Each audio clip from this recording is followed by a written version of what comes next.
I thought family was about love until my parents used my children as pawns in their drug smuggling scheme. We turned the car around that day, and everything I believed about loyalty was shattered. They thought I'd always come back. This time, they were wrong. Claire Bennett had always believed in structure. She thrived in the comfort of well-laid plans, where every detail was accounted for and every contingency had a backup. Morning coffee was brewed at precisely 6:30 a.m. The car was packed the night before, and departure was planned to avoid weekend traffic. The plan for that particular Saturday was simple: drive with her husband, Adam, and their 3 children to a long-awaited family reunion across the Canadian border. It was supposed to be uneventful, maybe even dull, which Claire found comforting. They needed uneventful after the chaos of the past year. Chaos had a way of sneaking into their lives, and for once, Claire wanted to orchestrate a deliberately boring date. Morning had started as predictably as she had intended.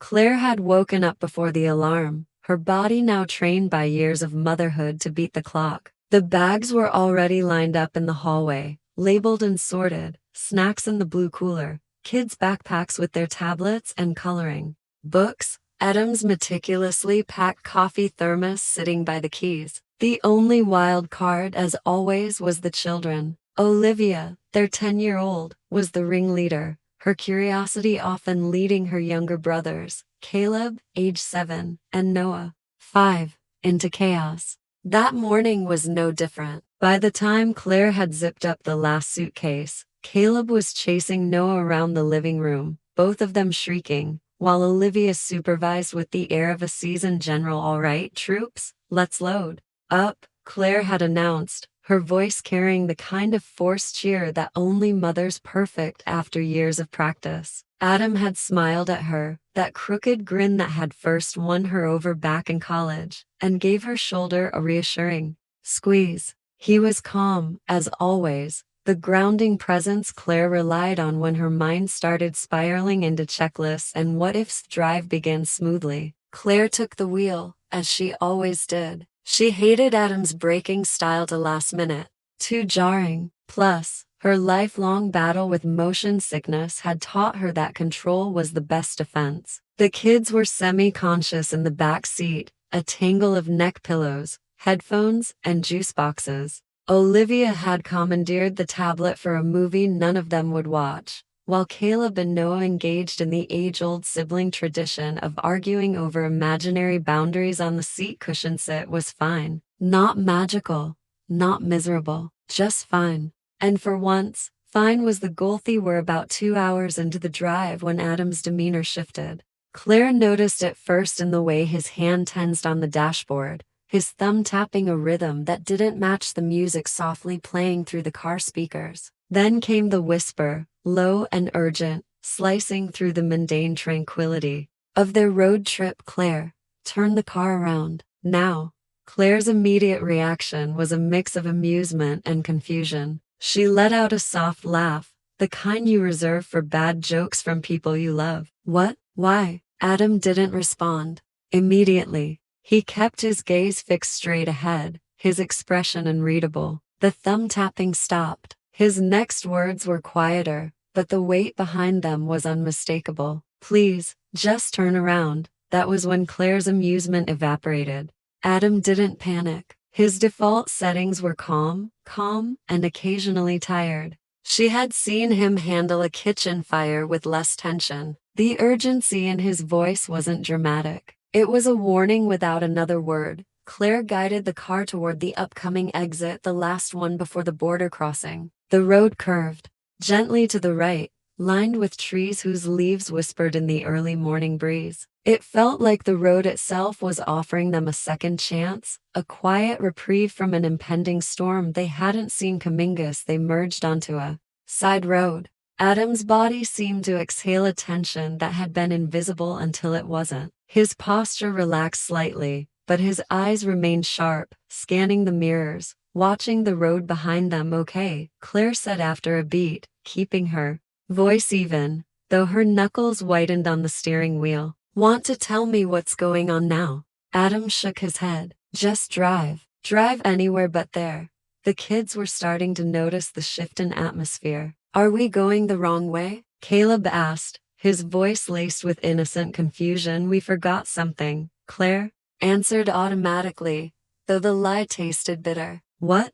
Noah piped up from his booster seat. Claire didn't respond. She couldn't. She was too focused on the storm silently brewing beside her. The road stretched out in front of them, long and desolate, a thin ribbon of asphalt cutting through dense forest. The only sounds were the low hum of the engine, the occasional shuffle of restless children, and the deafening thump of Claire's heartbeat pounding in her ears. 20 minutes passed in silence. "Take the next turn off," Adam said abruptly. His tone brooked no argument. The turnoff was barely a road, more of an access path with no signage and no real purpose. Claire's instincts screamed at her, a primal fear that had no name yet but was coiling tightly in her gut. Still, she complied. The car bumped along the uneven surface until Adam signaled her to stop. He unbuckled his seatbelt, his movements precise and deliberate. "Stay here," he instructed. Adam exited the vehicle and made his way to the trunk. Claire watched him in the rearview mirror,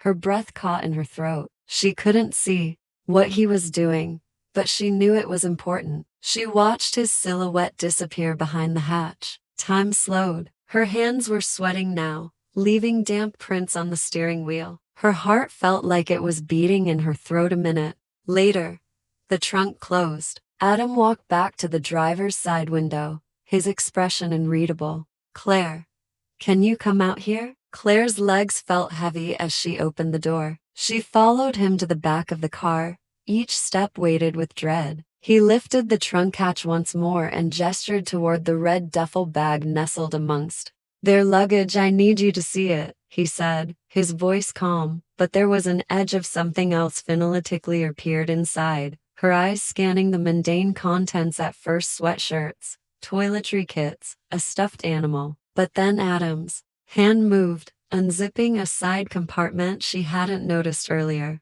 He folded back a sweatshirt, revealing a small, seemingly innocuous toiletry bag. Only it wasn't toiletries inside packets. Several of them, vacuum-sealed, neatly stacked, and instantly recognizably. The air left Claire's lungs. Her knees buckled slightly, but she caught herself against the edge of the trunk. The implications unraveled in her mind faster than she could process them. It wasn't medicine. It wasn't vitamins. It wasn't anything you could explain away to a border patrol agent with a smile and a story. Her parents had used them. They had used their daughter, their son-in-law, their grandchildren as unknowing couriers. And Claire, the ever-responsible daughter, had taken the bag without question.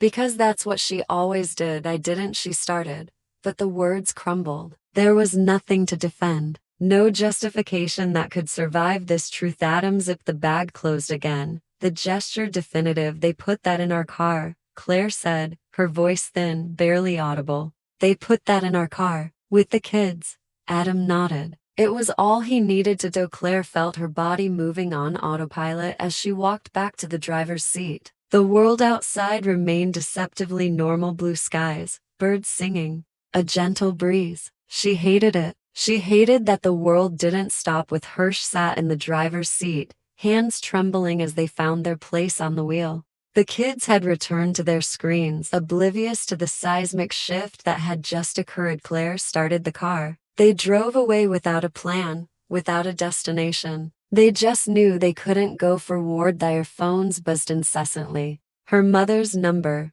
then her father's, back and forth, an endless loop. Claire didn't answer. Neither did Adam. They didn't need to. They already knew what their parents would say. "Where are you? What's going on? Is everything okay? Where's the bag?" The silence in the car was suffocating, but for once, Claire welcomed it. In the stillness, she found clarity. They weren't going back to the border. They weren't going to the reunion. They were done being pawns in someone else's game. Claire and Adam drove in silence. The road stretched endlessly, but for once, Claire wasn't concerned with where they were going. Her mind was no longer occupied with to-do lists or destination milestones. There was only one pressing reality now: they had been betrayed in a way that shattered the foundation of trust she had built her life upon. Every glance at the children in the rearview mirror tightened the knot in her chest. They were innocent, unaware of the storm that had been brewing beneath their feet. Calls kept coming. First her mother,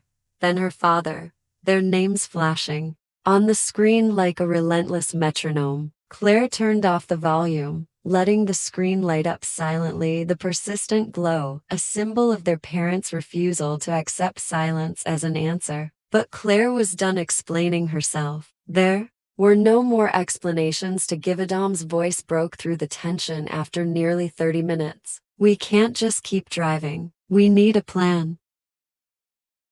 Claire nodded, her hands gripping the wheel tighter than necessary. We're not going back home. Not yet. If they're desperate enough to do this, they're desperate enough to come looking. Adam rubbed his jaw, the stubble scraping under his fingers. We need to get rid of the bag. Claire's heart raced. Not just toss it somewhere. That could come back to us. We need to put it where it'll be found, but not traceable to us.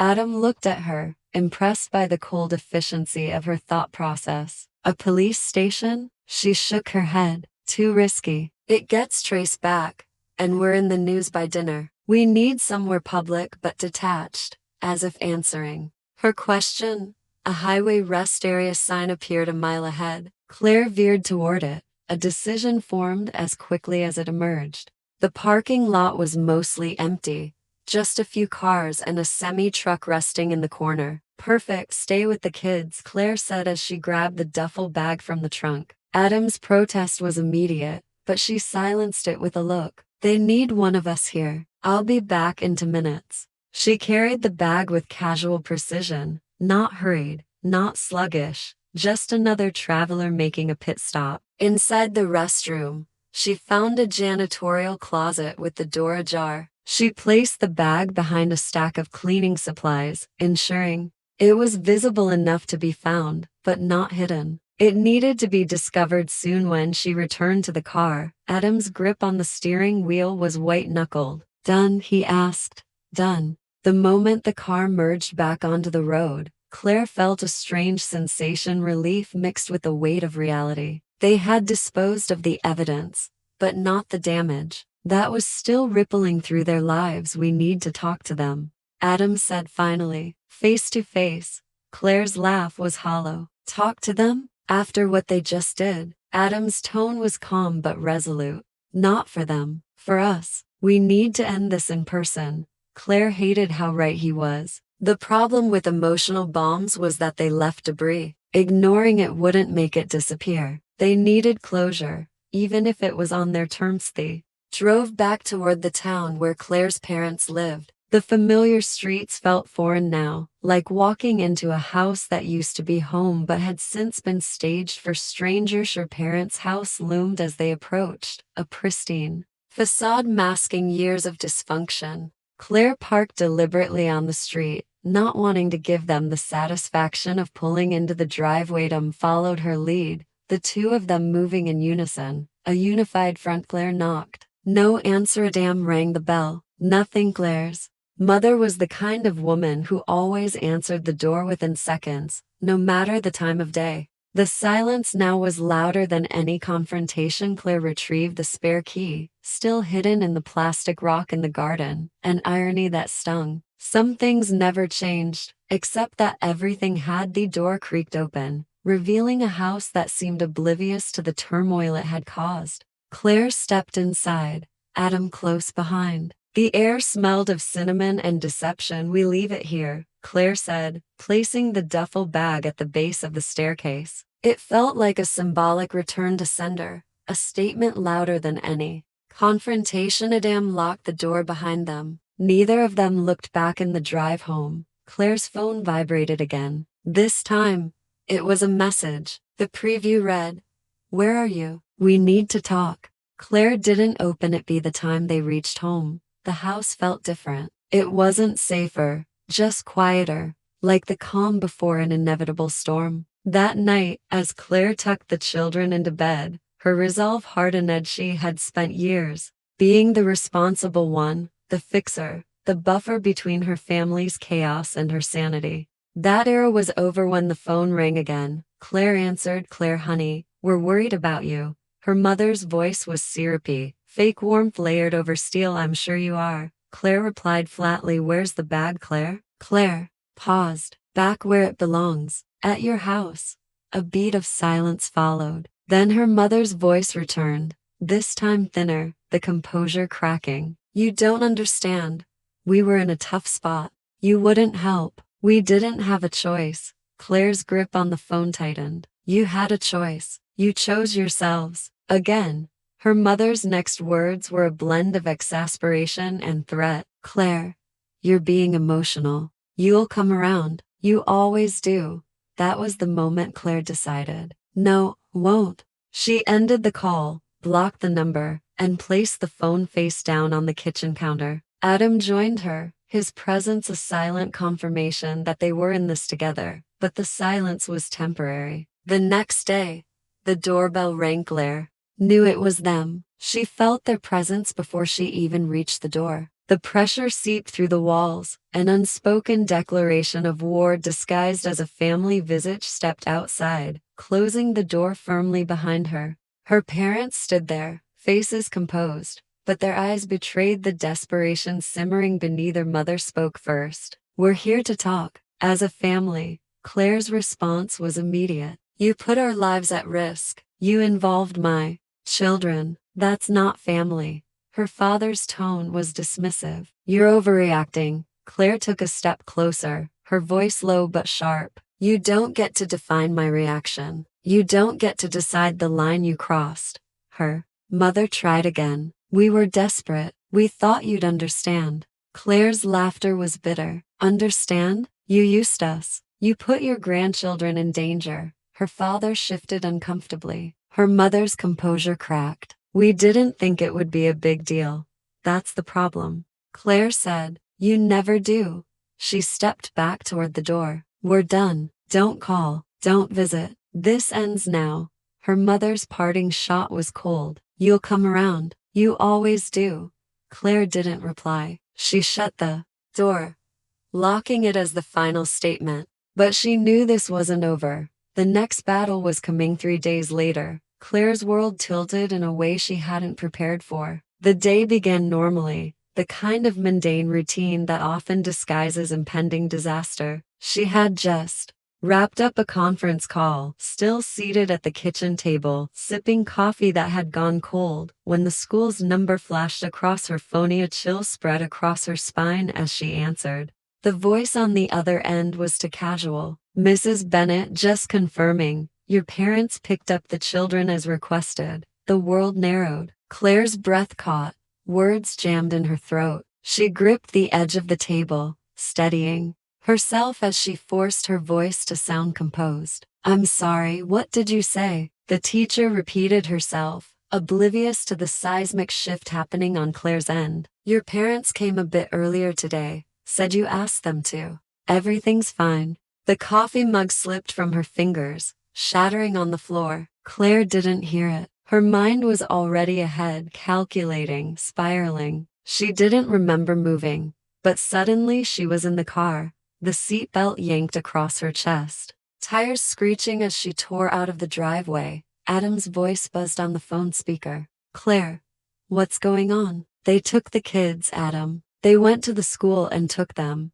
The silence that followed was thick, suffocating. Then Adam said, "I'm on my way." Claire's foot pressed harder on the accelerator. Her parents' house wasn't far, but every red light, every slow driver felt like a personal affront. She had never felt time stretch so agonizingly before. When she finally turned onto their street, the sight that greeted her was surreal. The house was adorned with balloons, the front yard littered with toys, and the unmistakable chaos of children's laughter echoed outwards. Her children's laughter. She slammed the brakes, jumped out of the car, and sprinted to the porch. Her parents greeted her with smiles, casual, welcoming, as if nothing was wrong. As if they hadn't orchestrated a kidnapping under the guise of a family visit, Claire didn't wait for pleasantries. "Where are they?" Her mother gestured inside. "Having cake. Come in, honey." The patronizing tone was fuel to Claire's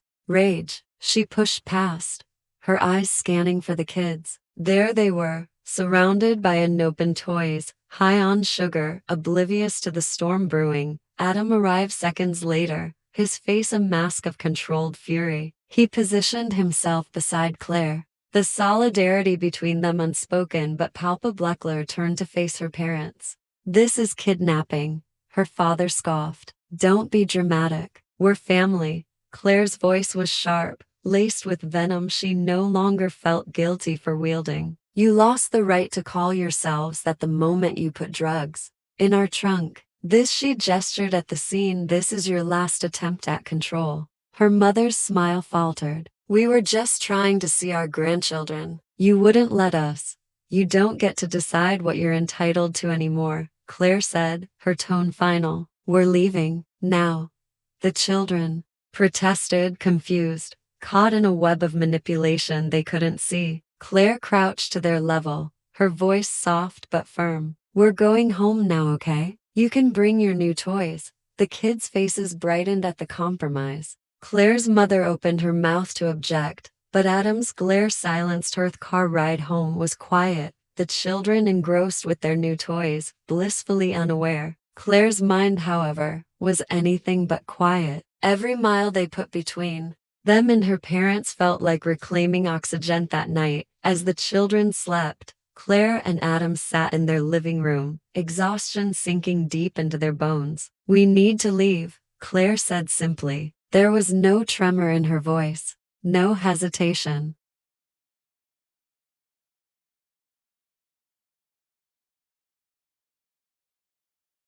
Adam nodded. "We'll call about the North Carolina transfer in the morning." It wasn't an impulsive decision. It was clarity, long overdue. Within days, the wheels were in motion. Resignations were handed in, the house was listed, and their lives were packed into cardboard boxes. They didn't tell anyone where they were going. They didn't owe anyone explanations anymore. The move was swift. The morning they left, Claire stood in their empty living room, taking one last look. The walls were bare, but memories clung to them. Memories she was ready to leave behind. North Carolina welcomed them with open skies and the promise of anonymity. The town was small, the people friendly but not intrusive. It was exactly what they needed. Adam's parents lived nearby, their support genuine, a stark contrast to the toxic loyalty. Claire had grown up with children adapted quickly. New schools, new friends, a new normal. Claire watched them thrive, and with every laugh, every night they slept peacefully, the cracks in her heart began to mend. But the ghosts of her past were persistent. One afternoon, as she folded laundry, her phone buzzed. An unknown number. She let it go to voicemail. Hours later, curiosity got the better of her. "Hey Claire, it's Megan. Cousin Megan. Your mom says she hasn't heard from you. She's really upset. Said you just cut off contact. I don't know what's going on, but family matters. You know, call me." Claire stared at the phone, a bitter smile playing on her lips. Family matters. How quaint. She didn't call back. Weeks turned into months. Life settled. The quiet wasn't perfect, but it was relevant. The email came a subject. "Emergency please." Reddit was from her sister. Claire stared at it, heart pounding. She debated deleting it, ignoring it, but curiosity is a stubborn thing. The email was frantic, disjointed, desperate. Their parents had been arrested. This time, they hadn't used scapegoats. They had tried to cross the border themselves. Drugs in the trunk, arrogance in their pockets. They were caught, of course, charged with possession with intent to distribute, among other things. Her sister's plea was predictably urgent. They need help. They need money for a lawyer. This is serious. Put the past aside. Claire read it twice, then hit reply. All she wrote was, "I showed up once. I won't again." She hit send. The weight that was lifted was palpable. She didn't hear back. She didn't need to. The news found her eventually. 4-year sentences. A quiet, unimpressive downfall for people who had always aimed to shin at that night. Claire sat on the porch, the North Carolina air crisp and liberating. Adam joined her, their fingers entwined as they watched the sunset. "We escaped," Claire whispered. Adam kissed her temple. "We're free." But deep down, Claire knew the past never disappears. It lingers, tests your resolve. The difference now was that she had learned to close doors that were never meant to stay open. 6 months had passed since the move to North Carolina, and the air was starting to feel familiar, like it belonged to them. Claire had grown used to the quiet, though sometimes it still startled her, the way peace could feel both foreign and fragile. She no longer checked over her shoulder at grocery stores, no longer kept her phone face down, dreading the next call that would send her spiraling. Life was slower here. Adam's job transfer had settled in nicely, and his parents became a steady, grounding presence in their lives. The children thrived in their new schools, blissfully unaware of the battles their parents had fought to secure this serenity. But peace is never permanent when the roots of your past run deep. Claire learned that one ordinary morning when a letter arrived. Not a phone call, not an email, but a letter handwritten, as if that formality would disguise the rot it carried. It was from her sister. Claire sat at the kitchen table, the envelope resting unopened before her, a dormant grenade. Adam noticed, paused mid-step. "You okay?" Claire's fingers traced the edge of the paper. "It's from her." Adam didn't need to ask who. He waited, giving her the space to decide. With a breath, Claire opened it. The handwriting was frantic, the ink smudged in places. It was an apology, or at least, a performance of one. Her sister recounted the trial, how their parents had spun stories even in court, blaming everyone but themselves. She wrote of their sentence 4 years each and how the family was rallying for appeals. But the letter wasn't really about them. It was a plea. "I know you're angry. I know you think you're right, but they're still our parents. You can't just erase family." Claire folded the letter neatly, as if compressing its weight would lessen its impact. Adam sat across from her. "What are you thinking?" "I'm thinking it never stops. They'll never stop trying to pull us back." Adam nodded. "But they can't reach us anymore. Not unless we let them." Claire smiled, but it didn't reach her eyes. "It's like they're drowning, but instead of swimming, they're trying to drag us under too." That afternoon, Claire drafted a response. It was not emotional, not scathing. It was clinical, factual, a severance notice. She made it clear. No contact, no involvement, no return. She never sent it. She didn't need to. Some messages are more powerful when left unsaid. Life continued. The days turned warmer, the routines more ingrained. Claire found joy in the mundane: school pickups, weekend markets, evenings on the porch with Adam. The silence that once unnerved her became a sanctuary until another shadow surfaced. On evening, as they prepared for dinner, Adam's phone buzzed. He glanced at it, his expression tightening. "It's from your old neighbor. Says someone's been asking questions." Claire's stomach dropped. "What kind of questions?" "About us, where we went, when we left." The past had found another crack to seep through. Claire's reaction was immediate, visceral. "We need to be ready." Adam nodded. "We are." Over the next few weeks, subtle changes appeared in their lives. They changed routines, limited social media, and updated security systems. Not out of fear, but preparedness. They weren't running this time. They were fortifying. Then came the final ripple. Claire received a voicemail one evening. The number was unfamiliar, but the voice wasn't. "Claire, it's Mom. I know you think you're safe, but family isn't something you can just run from. You'll come back to us. You always do." Claire listened to the message twice, the words sinking, and not with fear, but with clarity. The tone wasn't pleading, it was certain, arrogant, as if her mother still believed she held strings Claire could never cut. At night, as Adam put the kids to bed, Claire sat on the porch. The stars stretched wide above her, endless and silent. She felt the weight of generational chains trying to claw their way back, but something inside her had shifted. She wasn't that scared daughter anymore. She wasn't the peacekeeper, the fixer. the one who cleaned up messes she never created. She was a mother now, a protector. Her loyalty had new coordinates. Adam joined her, sliding a comforting hand over hers. What did she say? Claire smiled. The kind of smile born not from happiness, but from hard-earned resolve. She said, "I'll come back." "That I always do."